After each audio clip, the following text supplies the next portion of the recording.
ইজির IP address হলো এইটা, মানে ফেসবুক যদি আপনি দেন তাহলে ফেসবুকের আইপি অ্যাড্রেসগুলো আসবে, এই আর কিছু না। আর আমাদের মানে পরিচিতি আমরা যেন খুব ইজিলি পাই, সেই জন্য আমাদের এই আইপিটা, মানে প্রত্যেকটা ডোমেনে আমরা যখন হিট করি তখন কিন্তু এই আমরা যখন হিট করি সার্ভারে, তখন কিন্তু এই আইপিটাতে গিয়ে হিট করে, তখন আর নামে হিট করে না।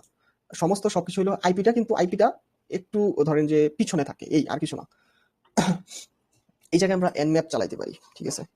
আমি যদি এক্সিট করি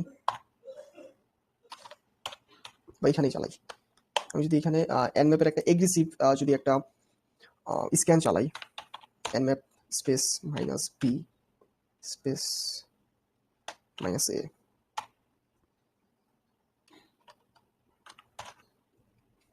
তারপর যদি আমি আমার আইপি অ্যাড্রেসটা দিয়ে দিই, এইটা আমাকে অনেক ইনফরমেশন দিবে, যেগুলা মনে করেন যে আমার খুবই কাজের। আমরা এখানে টিসিপি তারপর ইউডিবি দিয়ে পোর্ট স্ক্যান করতে পারতাম -v এবং -a এর জায়গায়, ঠিক আছে? কিন্তু আমরা